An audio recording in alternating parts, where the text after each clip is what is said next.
Pessoal, sejam bem-vindos ao segundo episódio do ProAtCast. Eu sou a Maria Eduarda, bolsista desse projeto e apresentadora. E hoje a gente tem um convidado muito especial, né? Aqui nós trouxemos aqui para vocês. Ele, além de atleta, um dos fundadores, é hoje o treinador do ProAt, né? Que é o projeto de atletismo. E a gente vai conversar com ele um pouco sobre essa trajetória dele e toda a história do projeto na vida dele. Gustavo, seja bem-vindo. Obrigado, Maria. Obrigado, Thaís, por momento. É muito bom estar aqui, perto da pista, na minha segunda casa, relembrando bons momentos que eu já tive aí nesses 10 anos de ProAt. E é isso, a gente vai conversar um pouquinho agora sobre o ProAt, esses 10 anos. Espero que vai ser uma boa conversa. Com certeza. Então, né, como eu falei, a gente vai contar um pouco da história, da trajetória de vida do Gustavo, um pouquinho de como o projeto influenciou a vida dele e vem influenciando a vida de outras pessoas que hoje ele, como treinador, né, vem mudando a vida de muitos atletas através do atletismo. Então, Gustavo, conta aí pra gente um pouco da sua história no atletismo, como que entrou na sua vida o atletismo, se foi um amor à primeira vista ou foi uma descoberta que foi gradual. Então, há 10 anos atrás, né, um trio de amigos, eu, Arthur e Matheus, e já um spoiler para o próximo podcast também, né, que eles vão estar no próximo episódio. Nós éramos amigos, somos amigos até hoje, os três do atletismo até hoje. Começamos pelo ProAt há 10 anos atrás e naquela época, assim como hoje, era muito hypado as corridas de rua. E eles começou pelos dois, eles começaram a correr, treinar apenas. E aí na primeira corrida de rua que eles fizeram inscrição para correr, eles me convidaram. Até então eu só fazia musculação, não conhecia o atletismo. Aí eles me convidaram, sem treinar, sem nada, fui lá e corri com eles. E aí foi amor à primeira vista. Começou pela corrida de rua. A nossa pista já tinha aqui, quando era de brita, né? Uhum. E a gente começou a treinar. Todo dia a gente se reunia para treinar nós três juntos. E começou por aí o atletismo. Após isso, o João Bressan, após a gente ter a nossa primeira corrida de rua, o João Bressan, ele convidou a gente para participar do ProAt. E além de participar, fazer esse projeto, porque até então era só uma ideia e essa ideia saiu do papel depois que eu, Matheus e Arthur demos o nosso sim. A gente se comprometeu a estar ajudando ali, né? Uhum. Então a gente começou além de treinar, a gente também já era projeto de extensão, depois que começou a ser projeto de extensão, a gente começou a dar aula para as crianças da comunidade. Então a gente fazia essa dupla jornada de atleta e estagiários ali das crianças. E aí começou por aí, a gente começou a treinar e continuou até hoje o ProAt. A gente já passou por várias provas, né? Começou pela corrida de rua, depois Arthur e Matheus e eu passamos para meio fundo, porque depois começou a introduzir a pista, né? Uhum. E, geralmente, aqui, você sabe disso, aqui na cidade, quem corre 5 e 10 são os corredores de rua. Uhum. Tem 5 e 10 mil na pista, mas a galera daqui da cidade é só corrida de rua. Então ninguém conheceu primeiro os 5 mil e 10 mil da pista para depois conhecer a corrida de rua. Primeiro foi a corrida de rua.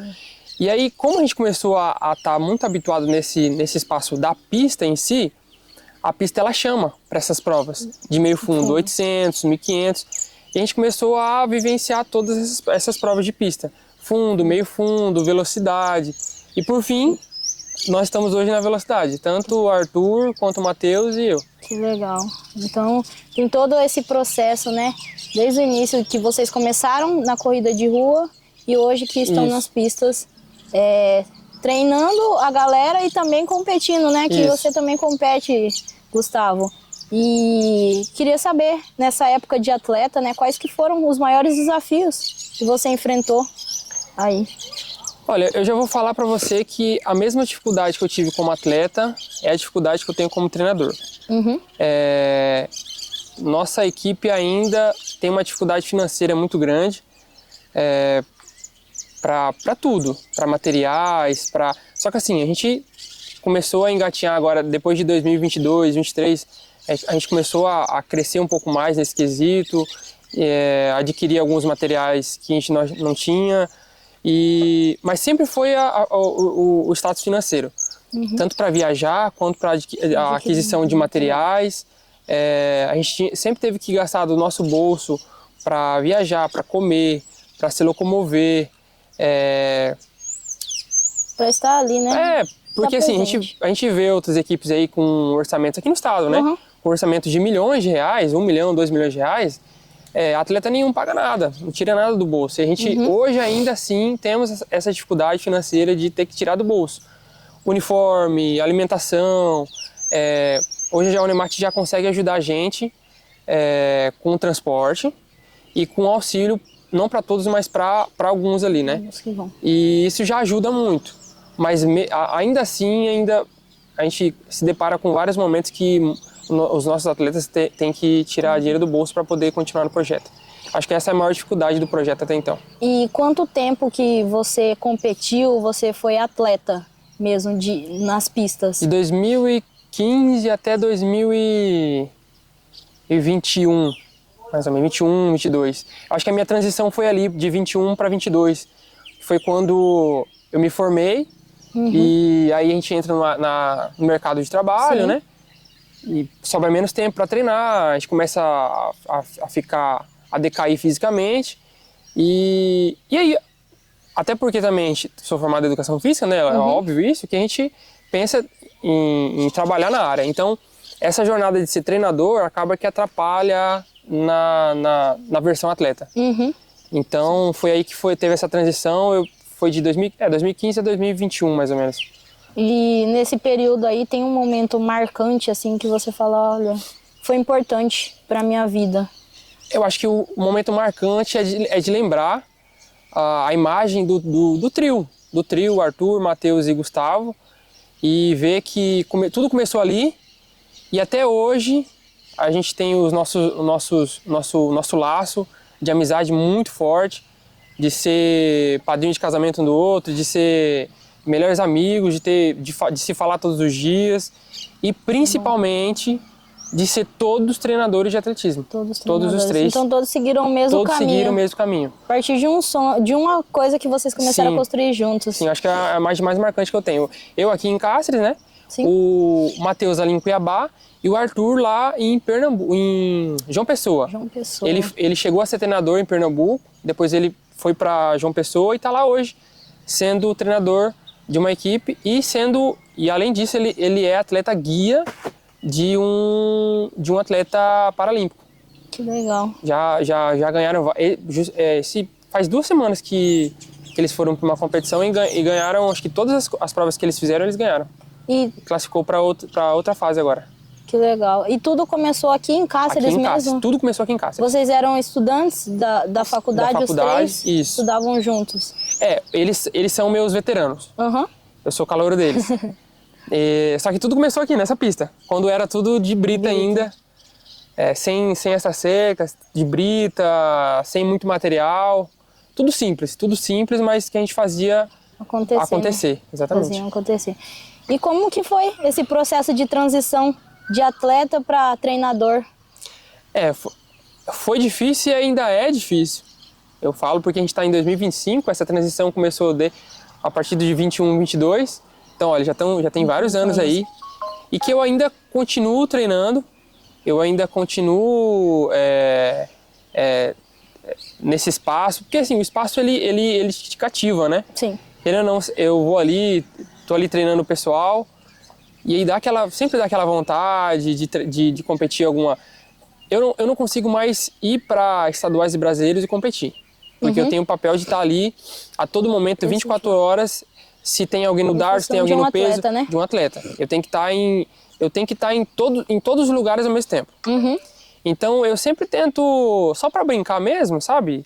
Eu falo que hoje eu não sou mais atleta. E também você incentiva, é uma imagem, né, para os atletas que estão indo ali como inspiração. Exatamente, porque assim, eu sou treinador hoje porque eu fui atleta. Sim. Fui atleta, fui formado em educação física, assim como o João, assim como a Isabelle, assim como vários outros treinadores, eram ex-atletas. E como eu não sou tão velho assim ainda, né? Eu falo que eu sou velho, mas nem tanto. Eu ainda tento brincar, né? Daqui uns dias vai ter o Juco, né? Eu vou estar lá correndo, então assim, as únicas competições que eu consigo brincar são essas. Do resto, essas oficiais de federação, aí não, aí já é aposentado mesmo. É só memórias, infelizmente. É isso. Mas é bom estar ali nesse ambiente, né, acompanhando os atletas, vendo cada conquista de cada atleta. Você sabe que recompensa, né, o treinamento. Tudo que você trabalhou está sendo recompensado, né? Sim. E sobre essa transição, né, de atleta para treinador, foi um plano seu ou foi algo que foi acontecendo na sua vida e você deixou acontecer? Aconteceu, né? Eu tive uma pausa entre 2022 a 2023, eu tive uma pausa de 1 ano, que eu saí da cidade e fui para outra cidade trabalhar com futebol. Sim. Eu saí daqui sendo atleta, exatamente, eu lembro até hoje, saí daqui sendo atleta, treinando duro e em forma, e do nada eu saí para trabalhar com futebol, fui para outra cidade,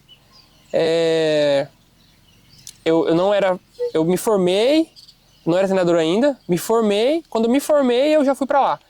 Então eu nem tive a opção de falar, não, vou ser treinador do PROAT, não tive essa opção, eu escolhi ir pro futebol e sair da cidade. E o PROAT continuou, com estagiários, e aí começou, no ano que eu saí, começou esse contrato de bolsista profissional da faculdade, que eu estava longe, então o primeiro ano não foi comigo. Eu cheguei já terminando o primeiro ano. Foi que eu entrei. Eu vim de lá e entrei. Quando eu voltei de lá, eu já voltei já com 93 quilos. Então essa transição ela foi assim, natural. Não foi porque eu escolhi. Eu tive que falar, não, pra mim acabou. Assumo que já tá bom, já acabou. Porque quando eu voltei com 93 quilos e já voltei com a proposta de ser treinador do PROAT. E aí eu me dediquei totalmente a essa área, né? Falei, não, agora não, se eu quiser, às vezes daqui 1 ano, 2 anos eu volto a treinar, mas por enquanto não, vou me dedicar, focar nisso. O PROAT estava precisando de uma pessoa que trazesse, tomasse frente, voltasse como era antes dos universitários, aquela equipe cheia com 20, 30, 40 atletas, né? Como é hoje. E aí, estamos aí hoje, né? Foi natural. Foi uma coisa meio que a vida falou, ó, vai. Não teve muita escolha, não. Que bom. E do projeto, né? Você já falou que um pouco da motivação foi você como atleta, né? Que passou, o pessoal, os seus amigos, né? E você se identificou muito com isso desde o início. Então, você tem algum desejo, tipo assim, é um desejo de retribuir, né? Isso, como você falou, e que você aceitou. Como que realmente nasceu em você essa ideia de estar no PROAT?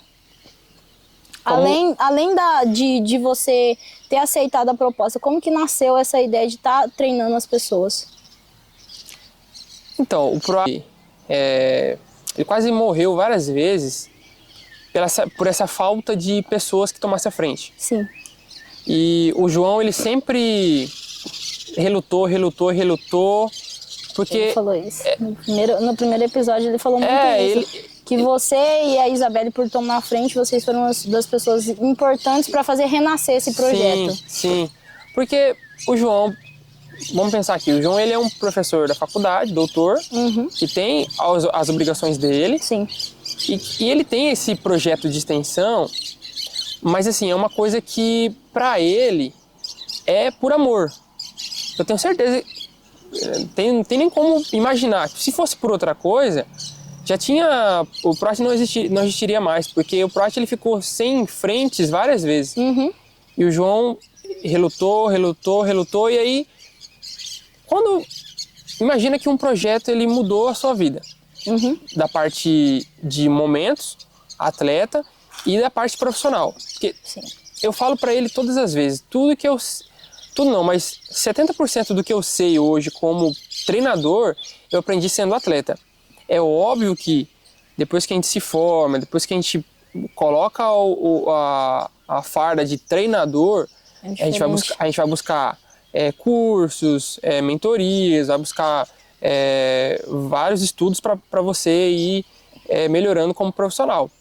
Mas nada se compara ao que você aprende no dia a dia como atleta ali, tudo que o João me ensinou, tudo que ele me passava como atleta. Então, a partir do momento que você se depara e vê assim, pô, eu fiquei 7, 8 anos no PROAT como atleta, me formei aqui, meu professor de TCC, que é o João, 70% que eu sei hoje da minha área profissional é pelo PROAT, não tem como falar não. E é uma coisa, para mim hoje, extraordinária, poder estar trabalhando em uma coisa que eu sou apaixonado. E não foi nem assim, eu me deparei e pensei em falar assim, não. Foi na hora, entendeu? Não teve nem o que pensar. Quando ele me falou que tinha vaga ali, que estava precisando de mim... Você aceitou? Foi na hora. Não pude falar não. E hoje, como treinador, qual que é a sua principal filosofia de treinamento assim, para os seus atletas e para a galera estar conquistando tudo que eles conquistam hoje? Dedicação e comprometimento, né? Eu sempre falo para eles que, independente deles serem acadêmicos, a gente sabe como que é a rotina do acadêmico, né? É difícil, muitas vezes tem que dormir tarde para estudar, para fazer trabalho, a rotina de várias disciplinas ao mesmo tempo não é fácil, mas eu sempre tento conversar com eles sobre alimentação, sobre dormir mais cedo, sobre se dedicar nos treinos, sobre a intensidade que você dá, a energia que você dá quando você pisa o seu pé na pista ou na academia. Então é dedicação e comprometimento.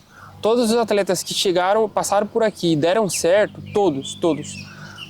Mas ele tinha um pouquinho de talento, tinha, mas a maior parte foi dedicação e comprometimento. Não teve ninguém que foi para brasileiros, que teve algum resultado importante, que não se dedicou. É lógico e passou vários por aqui com muito talento, que não deram certo, porque não teve o comprometimento que outros tiveram. Então, sempre eu falo, dedicação, comprometimento, converso com eles sempre antes do treino. Pergunto como que está a noite de sono, como que está a alimentação, como que está a vida na faculdade, para saber a parte deles também não é uma máquina, ninguém aqui é uma máquina, né? Todo mundo é humano. Então eu tento saber como que está a vida deles, porque eu sempre cobro dedicação e comprometimento, mas eu preciso também primeiro saber como que eles estão ali fora da pista, né? Porque que influencia, né? Influencia muito, querendo ou não, influencia muito.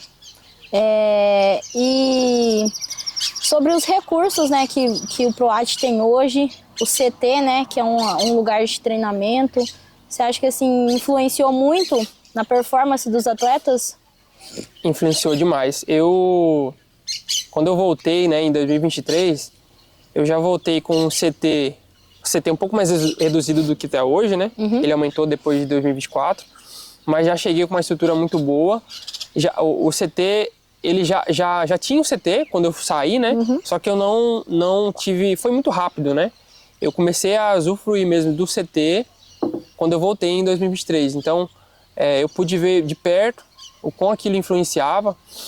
Eu costumo dizer que hoje o PROAT, ele tem o melhor treinamento de força do estado de Mato Grosso.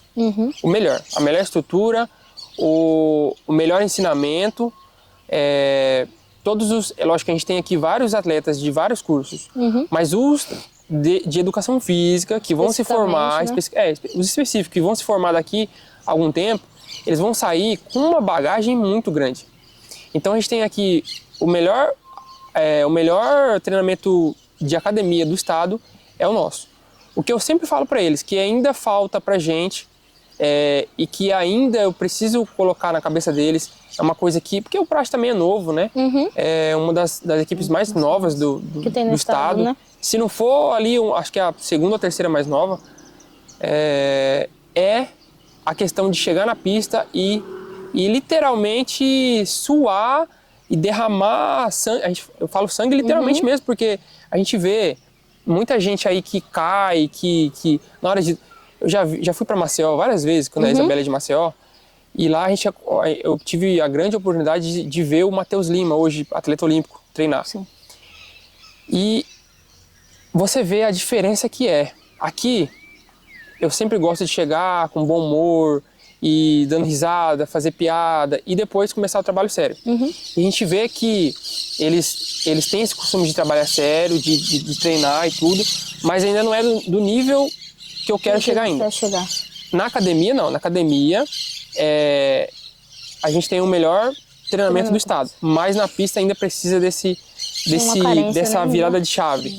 Matheus Lima treinando, Matheus Lima, de 10 tiros que ele deu, eu acho que nos 2 últimos ele chegou porque era pra tempo, né? Então ele tinha um treinador lá que só tava com ele.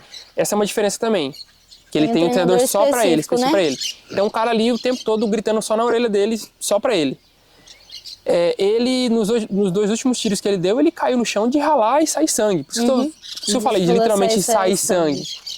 E durante os tiros de 400 que ele estava fazendo, ele vomitou umas 4, 5 vezes. Entendeu? Entrega tudo, né? Ele entrega tudo que ele tem ali na pista.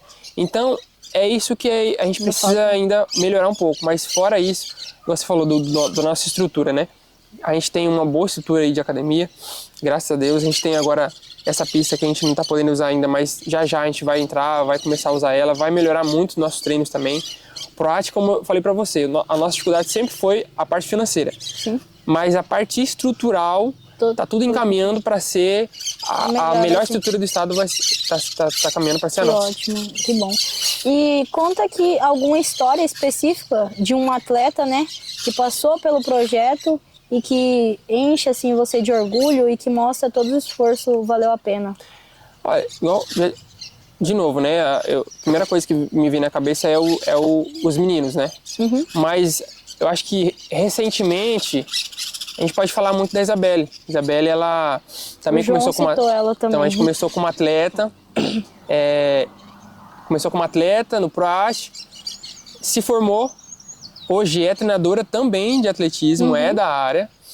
E como atleta, se não foi a que chegou mais longe, foi acho que a segunda, não me recordo se o Matheus ou acho que o Arthur, se ele já chegou aí em Troféu Brasil, mas a Isabelle, esse ano ela já foi pro seu segundo Troféu Brasil.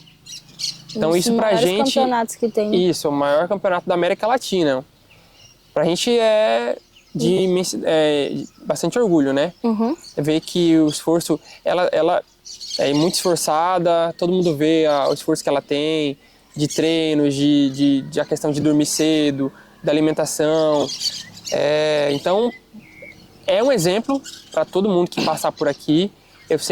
Eu gosto de citar os meninos, citar ela, citar Igor, né, que não está mais com a gente, mas é uma menina que teve muitas vitórias, já conquistou, se dedicou muito. Todos os anos vai para Jubes, todos os anos, não tem passa longe de não conseguir os índices.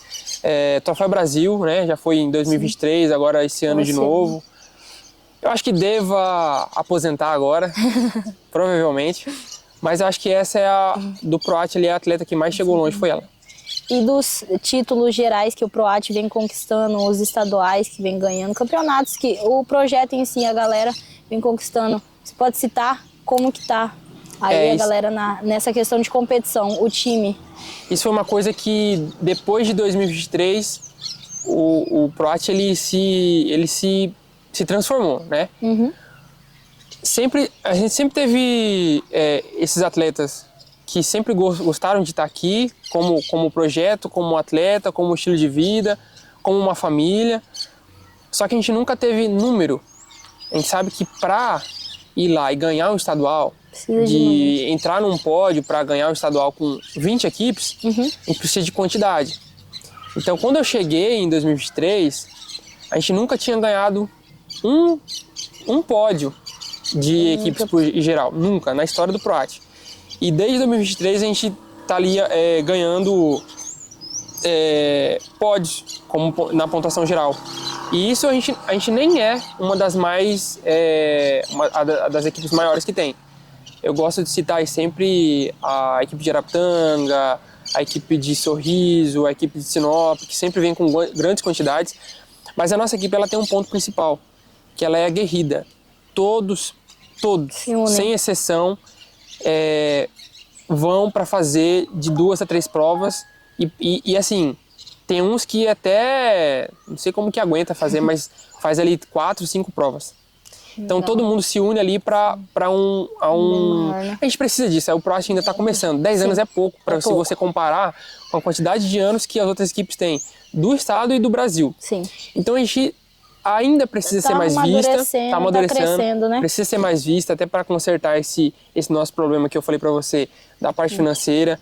Esses troféus aqui que a gente conseguiu subindo no pódio como nas pontuações gerais, ele já ajuda a gente a ser visível, a conseguir patrocínio. Conta aí pra gente um pouquinho dos troféus que você trouxe aí.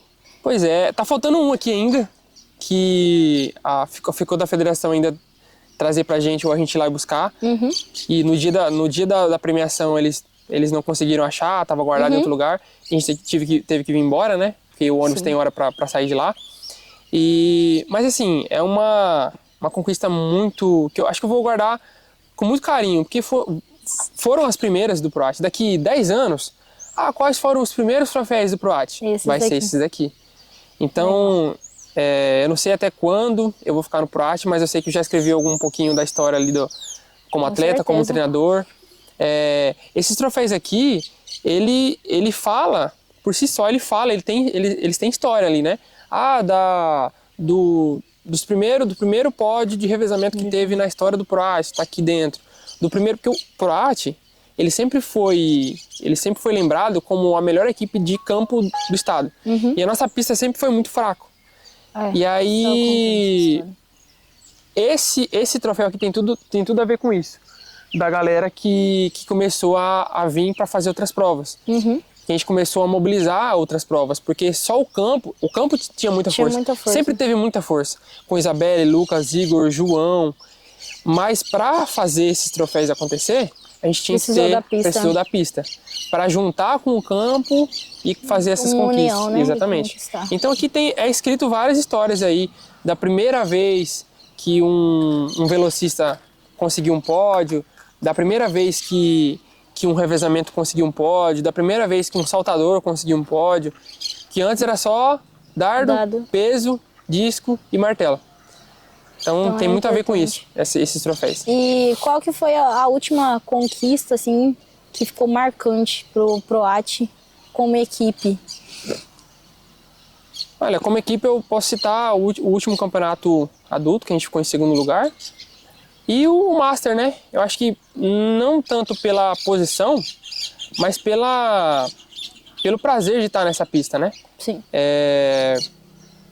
Quando a gente ficou em segundo, por geral, né, como equipes, lá no estadual, foi uma surpresa, porque a gente já sabia mais ou menos, mas ainda ficava ali, não sei, né? Porque tem muitas equipes muito fortes aqui no estado, né? Sinop, Araputanga, Cuiabá, Sorriso.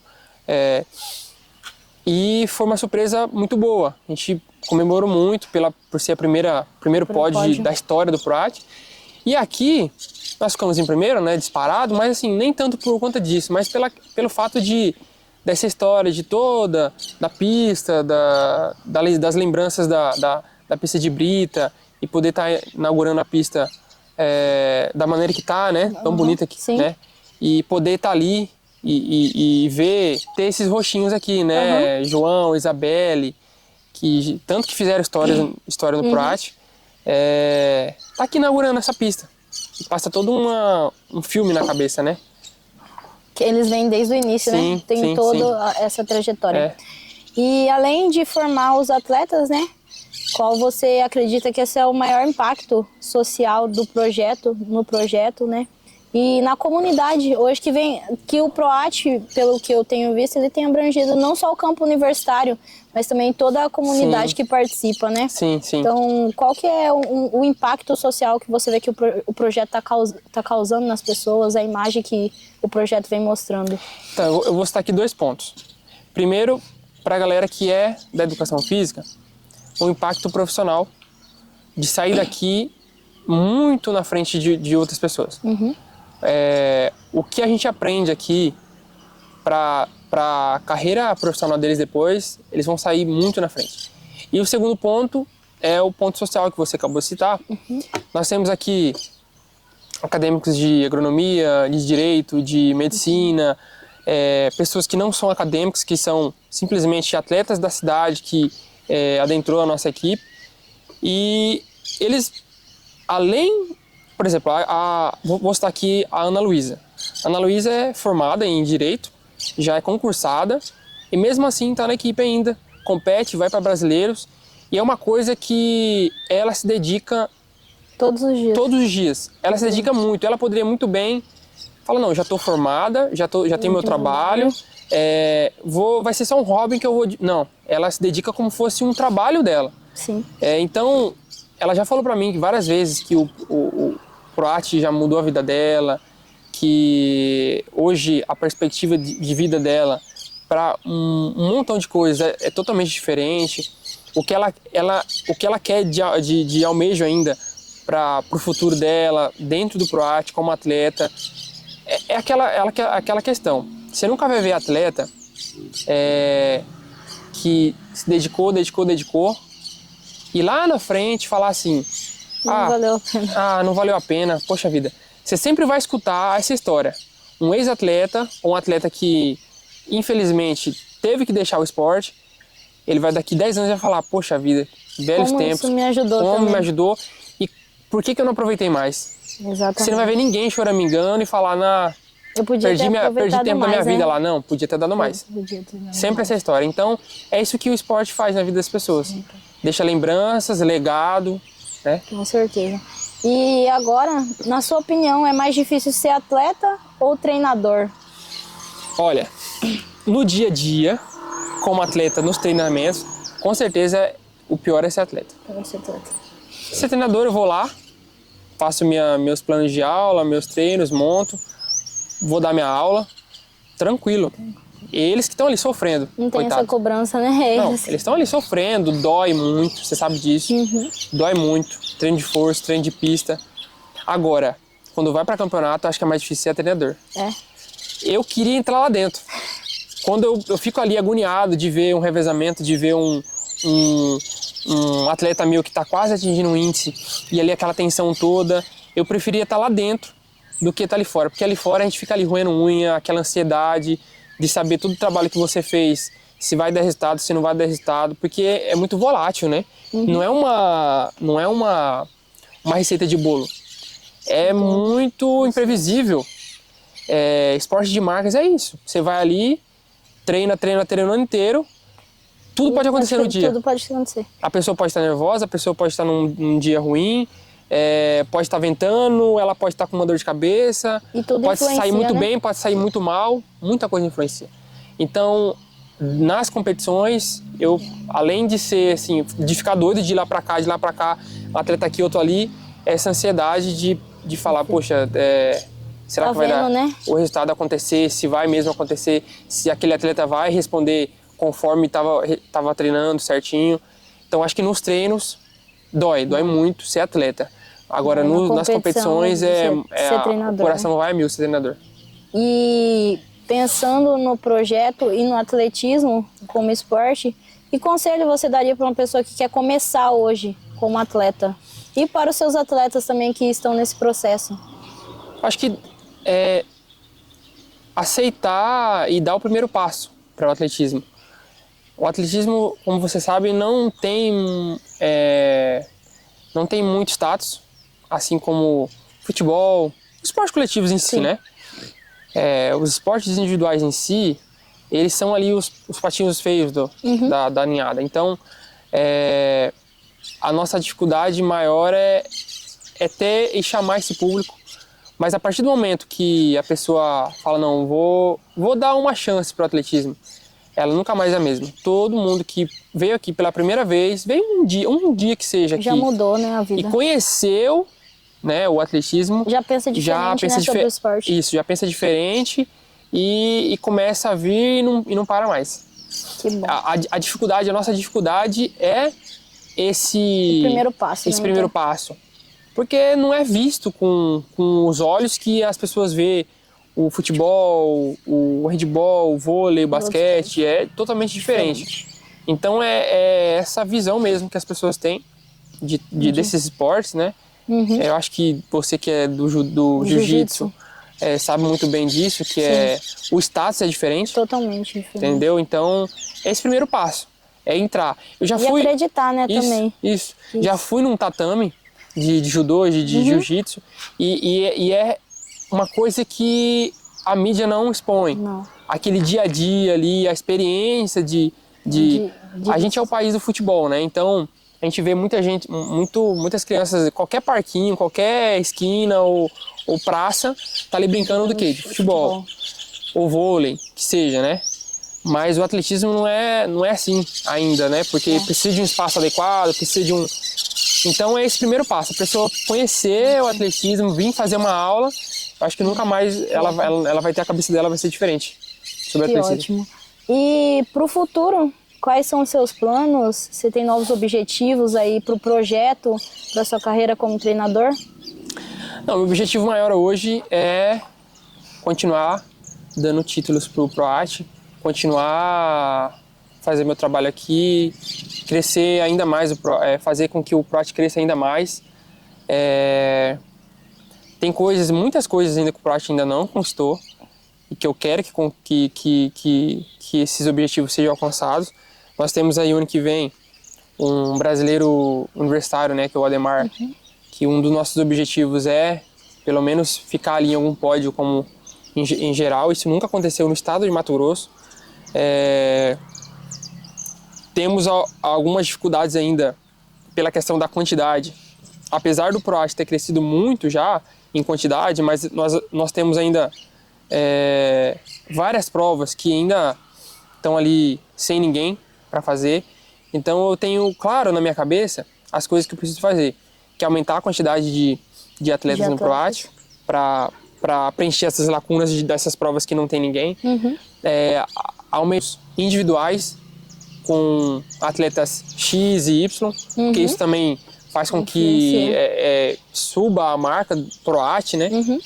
E conquistar os títulos coletivos como equipe. Como a gente vem fazendo já no estado e agora falta fazer no âmbito nacional. Eu acho que é mais ou menos isso, né?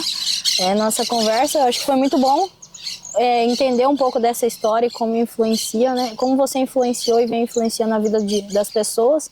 E agradecer pela sua presença, Gustavo, aqui nesse segundo episódio, um dos episódios mais importantes que a gente vai gravar nessa trajetória, né? Do PROAT. É gratificante ter a sua presença aqui e agradecer também ao professor João, né? João Bressan, que vem fazendo com que isso aconteça, né? Esse projeto. E chamar as pessoas para assistir, né? O podcast nas nossas redes sociais, no Instagram, PROATcast, @PROATcast, no YouTube, no canal do PROAT, vão estar todos os episódios lá. E é isso, tem alguma coisa para dizer? Eu só agradecer você, a Thaís, agradecer a oportunidade, agradecer pelo convite, por estar aqui falando dessa história maravilhosa. É muito bom estar aqui relembrando esses momentos e muito obrigado. É isso. Sei.